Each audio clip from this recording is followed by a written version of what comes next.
at Adesawe here in Accra. I am Bernice Abubeidu Lansa. And I am Martin Asiedu. Let's look at the headlines for the next 1 hour. News360 Headlines is brought to you by Flamingo Paint, Pepsodent Charcoal and Pepsodent Herbal, EcoBank. Coming up tonight, Parliament passes the reintroduced Human Sexual Rights and Family Values Bill, otherwise known as the Anti-LGBTQ Bill. Details in a jiffy.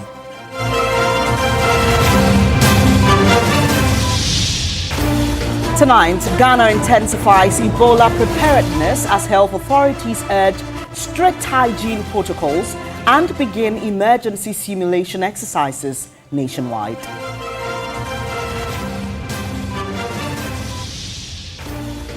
And later in the bulletin, heavy rains in Wa West district of the Upper West region destroys major bridge linking Meteo and other surrounding communities.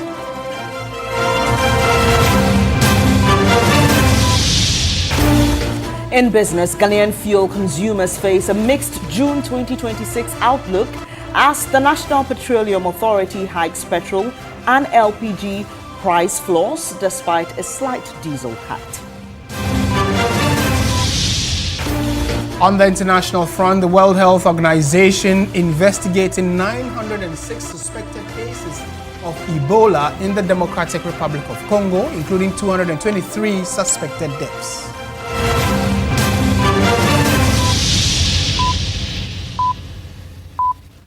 It's a packed bulletin. We want you to stay with us. We have the details now. Right, we start off in Parliament, which has just passed the Human Sexual Rights and Family Values Bill, widely known as the Anti-LGBTQ Bill. The legislation is seeking to criminalize LGBTQ plus activities, their promotion, support, and advertisement, and other matters relating to its practice. Well, the minority opposed some amendments to the bill, which exempt professionals, including persons providing legal advice to persons identified as LGBTQ, as well as newscasters broadcasting on such matters. I submit that your arguments are in bad faith. Majority leader, in bad faith. In bad faith. You are doing the mystery politics. You want to deceive the people of Ghana. Who told you, majority leader? The two leaders of the House, the majority and minority leaders, engaged in heated rebattles on the floor due to concerns about Clause 9 of the new anti-LGBTQ bill. The concern for the minority is that government, through the majority, is seeking to exempt certain individuals and professionals, which they believe would end up watering down the intensity of what the bill seeks to do. New amendment exempting legal services for LGBTQ plus persons, academic, scientific and medical publications, reportage by media outlets on LGBTQ plus activities like I am doing, as well as psychological or counseling services to such individuals have been opposed by the minority. If you even see the proposal and the footnote, it said the rationale is to create an exemption for these categories of activity that may otherwise impugn under Section 2. The Speaker, this is just watering down the point that you wanted the Kufuor to sign. These are the people sponsoring, supporting, making these activities rather attractive behind the scenes and even sometimes overtly.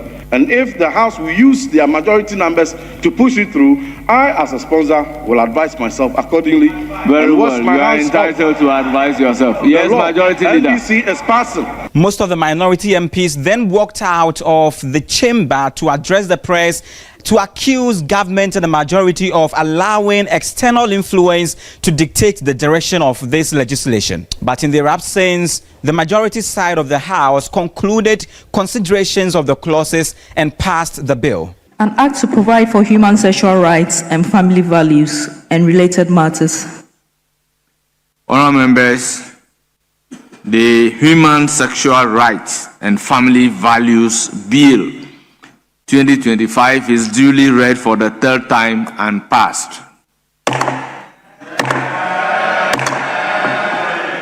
Professionals such as lawyers raise strong issues that we are violating their professional freedom and violating the rights of people to legal services. Then academics, universities. So what the committee is trying to do is to narrowly set out those exceptions where when you speak, you will not be considered as promoting or supporting LGBTQ. This was shortly followed by an intervention by the minority leader, which yielded in exchanges between the two leaders on the floor. This kind of politics is childish. This kind of politics is childish. No, this kind of politics is childish. We've gone beyond it. Ghanaians can see through your politics. Mr. Speaker, it has been passed, but the concerns around Clause 9 of the new legislation goes beyond the exemptions to one about whether Parliament has passed a bill that is so soft to implement but wouldn't bite. That is the concern of the minority. Christian Yale, TV3 News, Parliament. Well, the next few days are very pregnant as we all wait to see the content of the bill, the anti-LGBTQ bill, or the Human Sexual Rights and Family Values bill. It will be discussed severally over the weekend, and here on TV3, 7 a.m. Key Point, Alfredo Kanse will be with his guests, and certainly it's going to be one of the topical issues to look at, so stay with us throughout the weekend. Still in Parliament, though, the minority leader Alexander Penyamaking has mounted fierce opposition to the controversial wallet-to-bank transfer charges, demanding that the Bank of Ghana immediately block any implementation until Parliament grants explicit approval. He has also called on the Attorney General to issue a formal opinion on the constitutionality of the proposed wallet and bank charges, accusing government of enabling the implementation of the 0.75% levy without proper legislative backing. The Bank of Ghana must permanently prohibit any wallet to bank or bank to wallet charge equivalent to a transaction levy unless authorized by an act of parliament. 2. The Attorney General must issue a formal opinion on the constitutionality of imposing levy equivalent charges through fintech operators to bypass Parliament, to bypass Article 174, and this opinion must be part of the proceedings of Parliament through a ministerial statement by the Attorney General for Parliament to debate same. 3. The Finance Minister must appear before Parliament to explain the decisions behind MMFL's announcement and confirm whether the executive knew of or encouraged it. Of course, I doubt if the minister will come and tell us the executive did not know about this. And finally, the government must eat a humble pie by apologizing to Ghanaians, the very people it promised, for breaking a solemn electoral promise. Now away from Parliament, as Ghana heightens surveillance against a possible Ebola outbreak in the sub-region, event organizers and the general public are being urged to strictly observe proper hand hygiene and other preventive protocols at social gatherings. In addition to this, healthcare workers at the Ghana Infectious Disease Center are preparing for simulation exercises aimed at testing the country's emergency response systems and readiness to manage suspected Ebola cases. Although Ghana has not recorded any case of Ebola, preparedness measures are being intensified across the country. The Minister for Health, together with officials from the World Health Organization, visited the Accra International Airport, the Noguchi Memorial Institute for Medical Research, and the Ghana Infectious Disease Center to assess the country's level of preparedness. During the visit, personal protective equipment was presented to airport authorities to support frontline workers and strengthen screening and surveillance measures at the country's port of entry. The WHO representative to Ghana, Dr. Fiona Braka, urged the public to remain vigilant. Ebola is a serious disease. Currently, the strain we are dealing with does not have a vaccine or approved therapeutics. And so it's going to take all of us to ensure that we understand the disease, that we understand how it is spread, and that we take the necessary measures as individuals, as communities, and as a nation.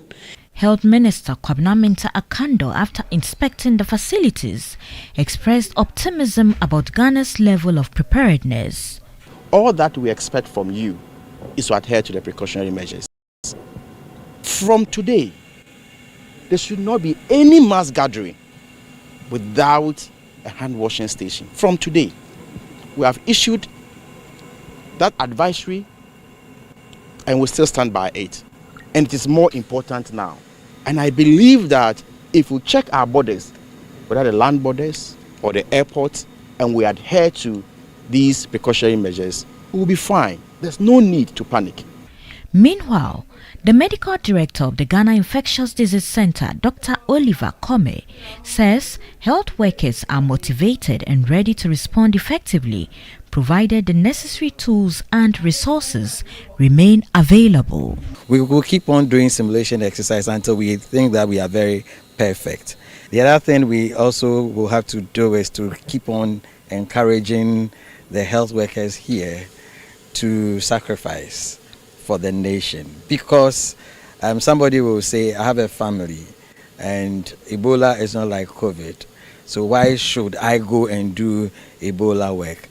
But I believe that the average Ghanaian thinks about this nation. Ebola is a severe and often fatal disease transmitted through direct contact with the bodily fluids of infected persons, making early detection, isolation, and strict infection prevention measures critical in controlling outbreaks.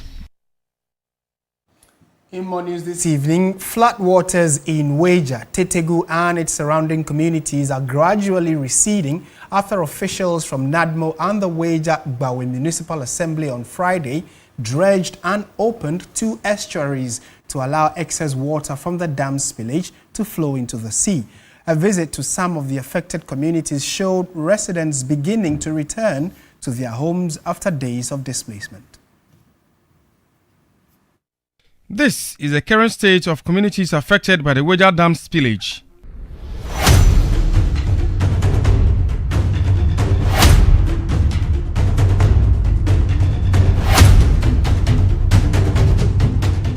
Almost every household in affected areas has been flooded, forcing many residents to relocate and seek shelter with relatives and friends outside the communities.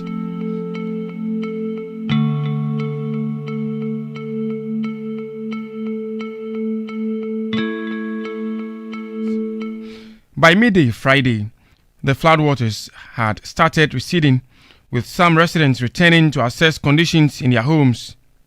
According to NADMO officials, the reduction in water levels follows the opening of 2 estuaries to create a pathway for the floodwaters to drain into the sea. The Ghana Water Company says the extent of the flooding could have been avoided if the estuaries had been opened earlier and if people had not built structures along waterways. Officials added that the spillage from the Weja Dam will continue until water levels are reduced to the dam's required operating capacity. The National Disaster Management Organization, NADMON, later presented some relief items to the Weja-Gbawe municipality to support affected victims. Joseph Armstrong, Good Alugbe TV3, Weja, Accra. Now, heavy rains in the Wa West district of the Upper West region have caused the collapse of a major bridge linking Mettur and other surrounding communities. Correspondent Ibrahim Wangara reports that the bridge collapse has cut off residents of Mettur and surrounding communities from accessing essential services. For many residents of Mettur in the Wa West district, the bridge was more than just a crossing point. It was a lifeline that connected families to schools, farms, market, and health facilities. But after heavy rain swept through the area, that lifeline has collapsed, leaving residents stranded and communities cut off from one another. Moses Swonyiri Dare is the assembly member for the Mettur electoral area. Our only source of livelihood the multi-purpose dam for that served the whole metal electoral area and beyond. It didn't just destroy a structure, it has destroyed our lives. Women are crying. School children cannot cross and go to school. Our farms are submerged. Women cannot go to market to transact businesses. As you can see, this is the main road that links metal choks here and usually where our people usually go to transact business in their markets. So we are saddened.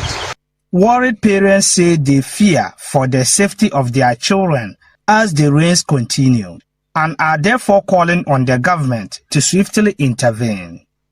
We are calling on everybody, the stakeholders, the NADMO MP, the district chief executive, and all meaning Ghanaians to come to our aid.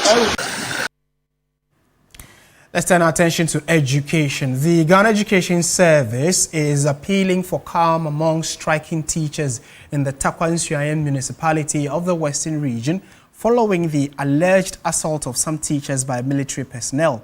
The service says investigations into the incident will begin immediately, assuring that any military officer found culpable will face the appropriate sanctions. Currently, members of the Ghana National Association of Teachers, NAT, the National Association of Graduate Teachers, NAGRAT, within the Taquansuayan enclave, have completely withdrawn their services. The assaulted teachers insist they are deeply disappointed by what they described as a silence and slow response from authorities following the attack. National executives of the teacher unions have also directed their regional branches to escalate the matter in a bid to compel government intervention. Sources within the municipality reveal that both the district and regional directors of education have held separate engagements with the aggrieved teachers in an attempt to calm tensions. However, the teachers appear resolute and determined to intensify their industrial action despite the meetings. The Ghana Education Service has meanwhile assured the public that investigations into the incident will commence immediately. Speaking in a telephone interview, the Public Relations Officer of the GES, Daniel Fenyi, said the service is taking the matter seriously and will ensure the necessary investigations are conducted. Nobody has the right to physically assault, physically attack, even verbally attack our teachers, and so management completely condemns the act. Okay. We also send our strength.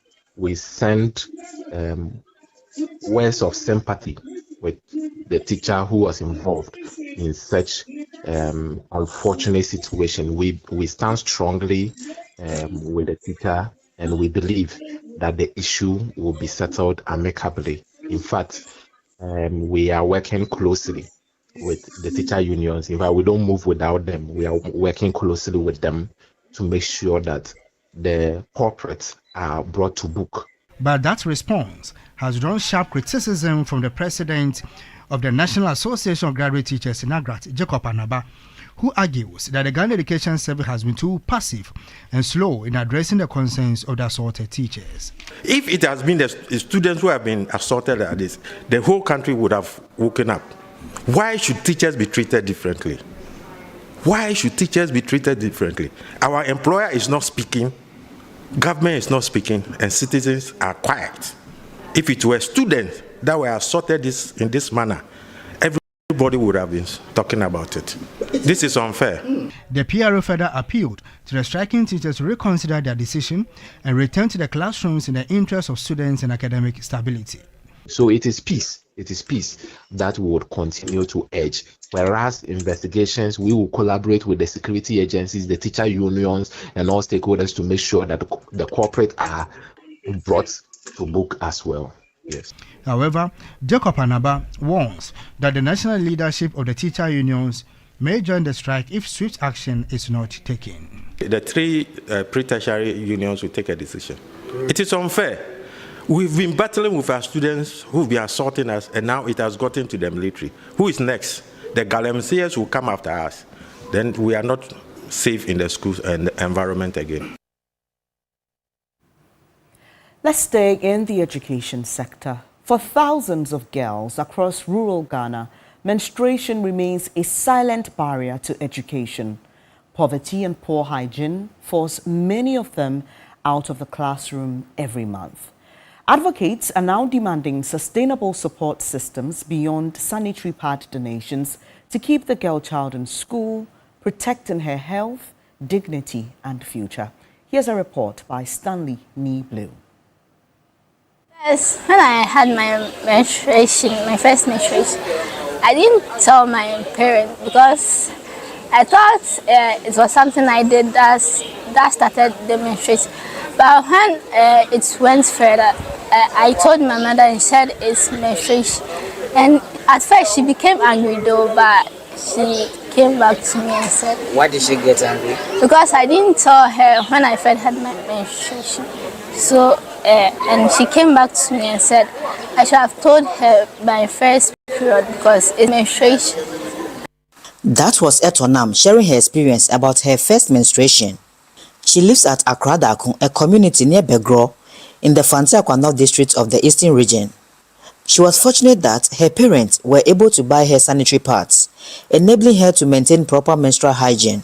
But for many girls like her in the countryside, the story is different and more disturbing, as they resort to using unhygienic materials during menstruation, thereby contracting infections. In some cases, the education of the girl child is negatively affected, as some girls stay away from school when menstruation sets in. The current administration has intervened by providing sanitary pads to schools on a timely basis. However, institutions like World Vision Ghana want the conversation elevated to include the provision of sustainable support systems for the girl child. This conversation, I think, goes beyond just menstrual hygiene.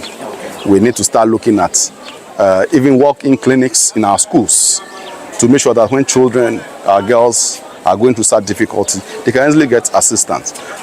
Safe menstrual hygiene units where they can easily change themselves up. And these are systems we want to see coming up in our environments. We don't want any barriers to come in between their dreams, their aspirations, and how they want to see themselves, contribute to society. Teachers, parents and guardians have a role to play in promoting menstrual hygiene education among teenage girls. Rahel is 12 years old and is counting down the days to experience her first menstrual flow. She told me that she knows nothing about menstrual hygiene because her mother is yet to educate her on the subject. For Etonam, menstruation should not be a barrier to girls' education. Menstruation shouldn't be a distraction to any woman because now with the modern materials we can now control our cycle and know how to do it our periods. Nutritionists maintain that good feeding practices coupled with personal hygiene are crucial to the development of girls. Female teenagers present at the Menstrual Hygiene Day celebration received sanitary pads for their personal use. Stanley Niblo, TV3 News, Begro, Eastern Region. And 9 years after the brutal murder of Major Maxwell Mahama in Dentroboase, his family says recurring mob attacks across the country show that the remembrance alone is not enough. At a wreath-laying ceremony on Friday, the family urged communities, security agencies and the justice system to do more to protect innocent lives and prevent mob attacks. Samuel Yeboah Adams reports. On May 29, 2017, Major Maxwell Adam Mahama, then a captain, was brutally lynched by an angry mob at Dentroboase in the central region. After almost a decade, his father, Captain retired Dennis Mahama Adam, reflecting on the incident, says the pain is still fresh. Major Mahama was serving as the commander of a military detachment deployed to Dentroboase to fight illegal mining and Galamsey operations when residents mistook him for an armed robber. Till now, Galamsey remains a menace alongside several reports of mob attacks. Haruna Mahama is a close relative who spoke on behalf of the family during the wreath-laying event. The death of Major Marshal Mahama, for me, should have ended mob justice in Ghana. But till date, we still read news of mob justice across the country. So sometimes you wonder Why should people in the prime of their life, very useful people to Ghana, be killed in such gruesome manner? According to him, it is about time security agencies and communities come together to take another look at the mob injustice in the country. The judiciary, those in charge of law enforcement, must sit up. They must sit up so that some of these issues are handled, not only handled, but handled in a very swift manner. So for us, we think as a country, we must all be up and doing. We must all respect our laws. We must abide by, the rule of law. And I believe Ghana will have a very perfect, societies. In January 2024, 12 out of the 14 persons standing trial were found guilty of murder and sentenced to life imprisonment. In 2025, a former assemblyman of the Dentro-Boase, William Ba, was acquitted and discharged. Samuel Yeboah Adams, TV3 News, Accra. Thanks for staying here on News 360. Let's bring you some other stories. Family of the late Apostle Safa Kantang has announced July 30 and 31, 2026 as new dates for his burial and funeral. This follows consultations with relatives and church leaders here in Ghana and abroad. Speaking at a news conference in Accra, his daughter and former MP for Dom Kwabenya, Sarah Adjoasafo, appealed to sympathizers and mourners to observe discipline and unity during the funeral.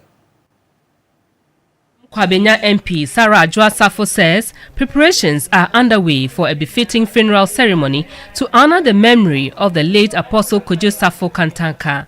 She explained that the earlier funeral date had to be reconsidered after consultations with family members across the world. Venue for the burial service of our late father is Gomwa Impota in the central region. The funeral and the date for the funeral will be the 31st of July at the Independence Square. For the Thanksgiving service, we shall have it in Kumasi, since my father is an Ashanti and a true blood of the Ashanti region. And we invite all church members and all lovers, all our extended family, to be there with us to pay farewell to our dear father. The late Apostle Emeritus Safa Kantang died on September 11, 2025. He was widely celebrated for his contributions to industrialization, technology and national development through the establishment of the Christo Asafo Mission and the Kantang automobile brand. Now, 1 in 6 children under 5 worldwide is iron deficient, and the consequences go far beyond just tiredness. Nestle Ghana is now stepping into that conversation with the launch of its Nido Iron for Focus campaign aimed at leading the conversation on what goes into our plates.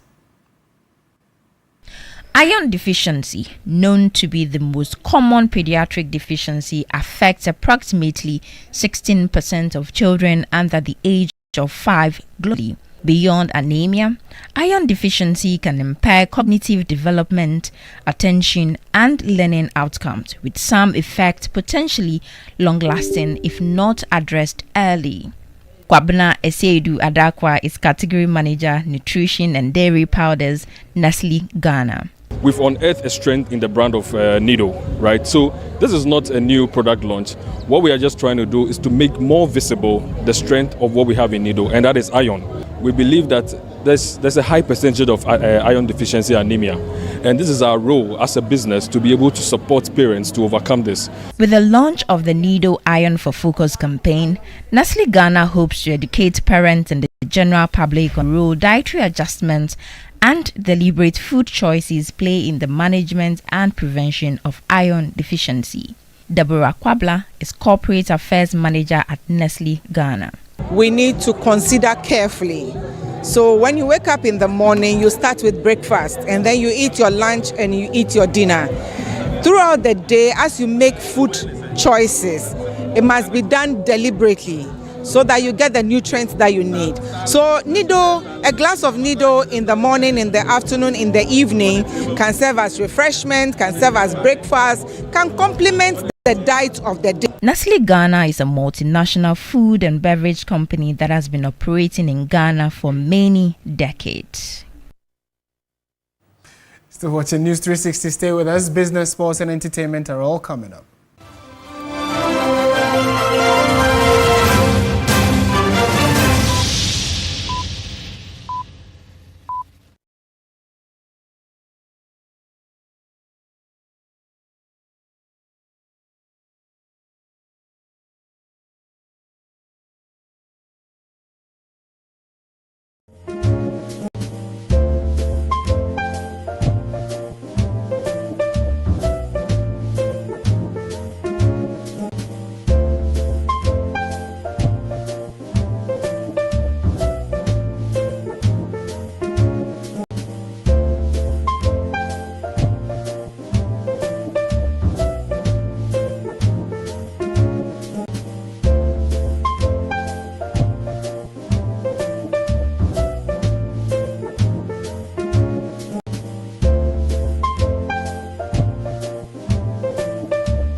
ex-pump price for petrol is projected to 4.2 to 6.2%, LPG by 0.59 to 2.24%, while diesel decreases by 1.65 to 2%.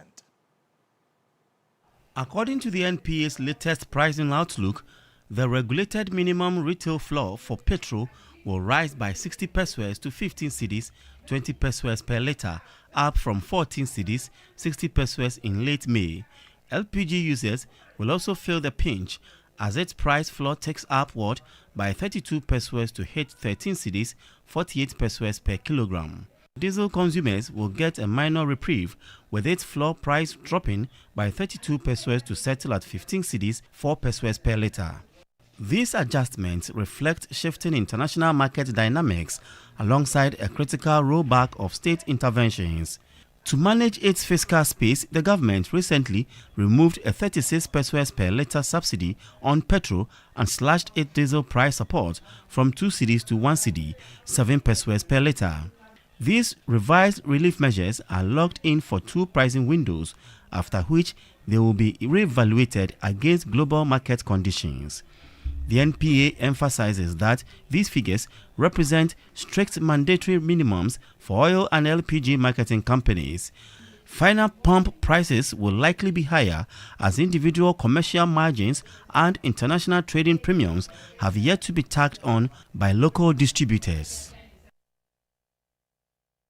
Now, the Bank of Ghana is urging property buyers, investors, and real estate brokers to conduct proper checks before completing land and property transactions as concerns grow over fraud and disputed properties in the sector. The central bank says the Borrowers and Lenders Act and the Collateral Registry were introduced to strengthen the credit environment and reduce lending risk through improved transparency.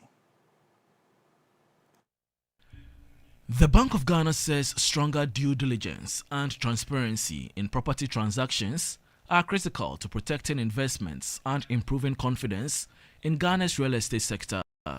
Speaking at an engagement with the Ghana Association of Real Estate Brokers, Deputy Head of the Collateral Registry Department, Rosemary Akabutu, said conducting searches on assets before transactions can help reduce fraud and prevent losses linked to disputed properties and hidden collateral arrangements. Transparency is not only critical in financial transactions, but in fostering trust, ensuring integrity, and upholding the confidence of every stakeholder we serve. In the real estate industry, this becomes even more crucial, and the importance of conducting searches and understanding any existing encumbrances on assets cannot be overemphasized. The Ghana Association of Real Estate Brokers also raised concerns over increasing cases of fraudulent land transactions and unlicensed operators within the industry. The association urged the public to work only with licensed professionals and verified brokers through recognized regulatory bodies before engaging in any transaction. There are standards, there are requirements, there is oversight, there are disciplinary processes. So when people operate outside the law, illegally, without registration and without accountability, they should be used. They should not be used as the face of the profession. Now, away from that, GN Group Chairman Dr. Pakwesi Indum says efforts are underway to restore operations across 10 branches following last week's Court of Appeal ruling. On May 21, 2026, the Court of Appeal ordered the Bank of Ghana to restore GN Savings and Loans license and return all assets, declaring the 2019 revocation unfair and unreasonable. GN Savings and Loans lost its license during Ghana's banking sector cleanup. After 7 years of legal battles, the Court of Appeal ruling marks a turning point for the institution and its shareholders. At a press conference, GN Group Chairman Dr. Pakwesi Indum said the bank is moving forward and standing firm on the ruling. He pledged to resolve outstanding obligations and recover all assets. You will recall that former President Nana Addo Dankwa Akufo-Addo and the former governor of the bank, Dr. Ernest Addison, many times told Ghanaians that if you have money or had money with GM Savings, that they have appointed a receiver, go and file your claim and they'll pay it to you. So as far as we are concerned, standing here, we believe that people have been paid, except for group Idom companies. He revealed that no notice of appeal has been served and his lawyers are ready to confront any challenge.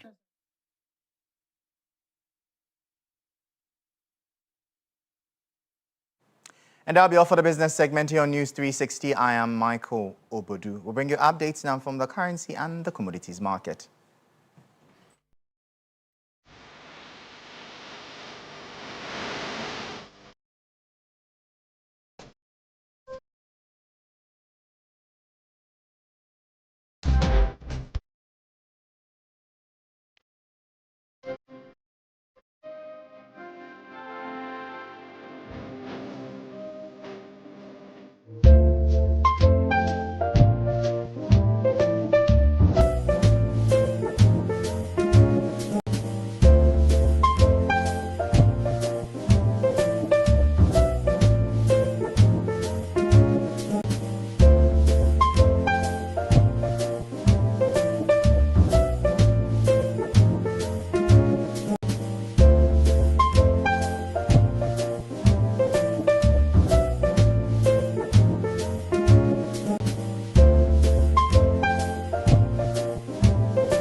Evening and welcome to the sports segment here on News 360. My name is Bill Ishen. To our first story, Black Stars forward Brandon Thomas Asante says it's a privilege to represent the country. Now, Asante, who made his Ghana debut in 2024, is part of Carlos Queiroz's 28-man squad who are preparing for the 2026 World Cup and a friendly against Wales on Tuesday. More and more prepared, and I'm happy to be here, and we definitely want to prepare in the right way to go and be successful, so we feel good. It's always the biggest privilege, you know. I think it's something that since I was young, when I was going to the games, to pray and to believe and to dream of achieving it one day, and now to be here is incredible. I know that there's a lot of people, you know, in Ghana and all around the world that are really wishing us well. So we want to go and do them proud. And I understand how much it means, and it means so much to me personally. So I want to do everything to give us the best chance to progress in the tournament. We don't just want to go there and turn up for no reason. We want to be successful. So we're preparing for that. From the start of the season, before I kicked the ball, I wrote down on a piece of paper that I wanted to be here. And of course, you know, to be able to work in that. That was Brandon Thomas Asante forward for the Black Stars. Now, Bet Power has expanded its sports investments in Ghana through major partnerships with both the Black Stars and the Black Queens via the Ghana Football Association, investing a sum of $300,000. The Vice President of the Ghana Football Association, Mark Addo, and Executive Council members officially partnered with Bet Power to launch an enhanced sponsorship package supporting the Black Stars and the Black Queens at the Best Western Premier Hotel on Friday. Now, this targeted financial boost directly reinforces both senior national teams as they prepare for major global tournaments, including the 2026 FIFA World Cup and the Women's Africa Cup of Nations.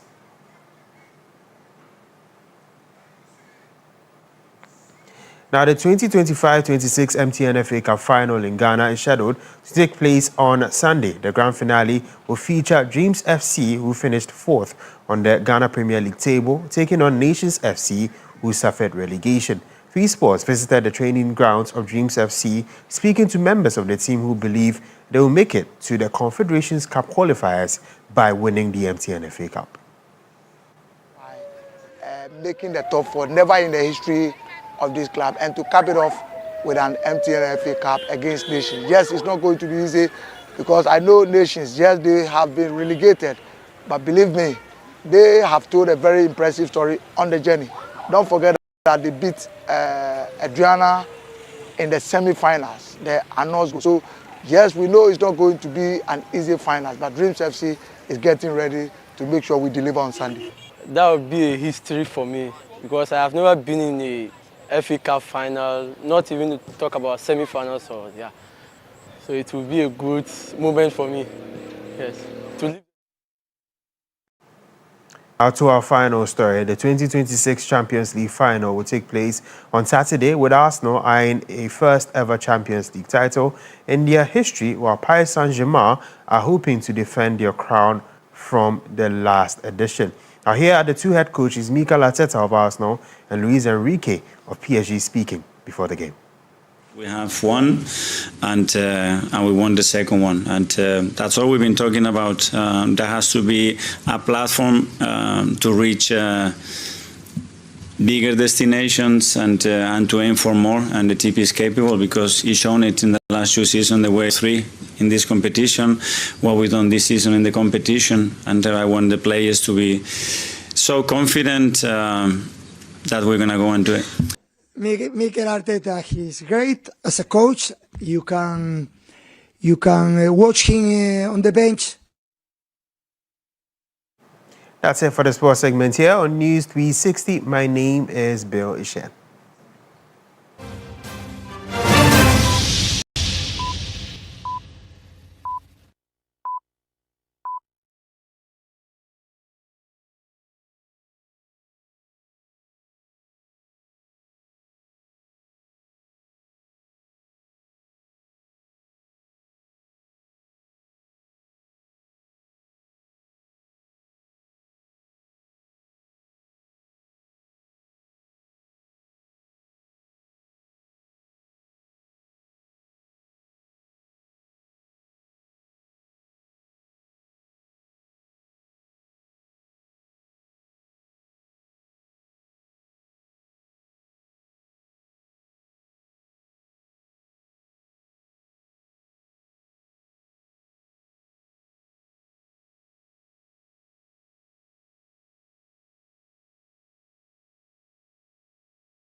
Foods. Heaven Black Insecticide Spray and Coil. Powered by 3 Entertainment.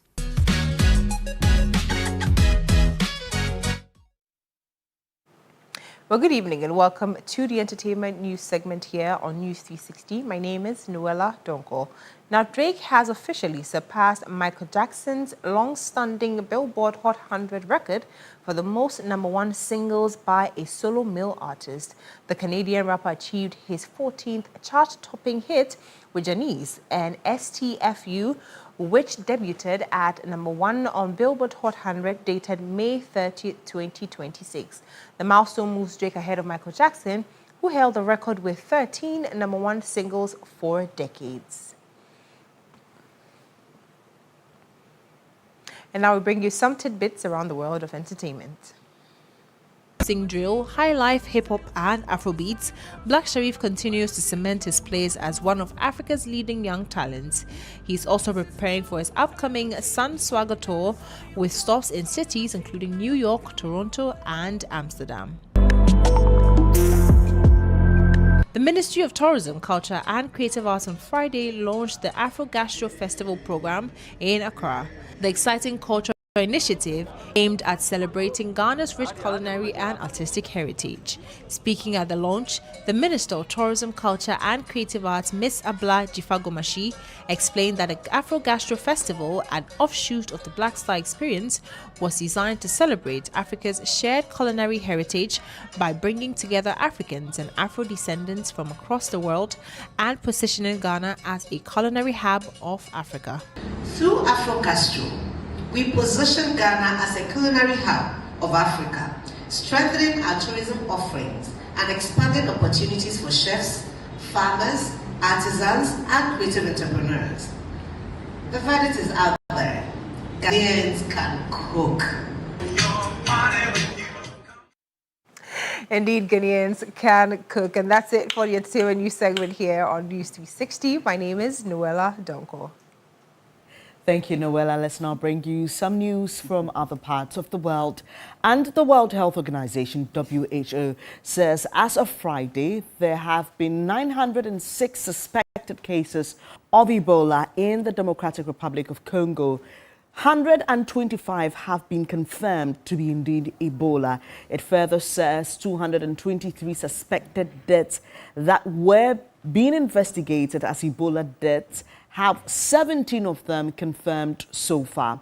An outbreak of the Bundibugyo strain of Ebola is ongoing in the Democratic Republic of Congo, with cases also reported in Uganda.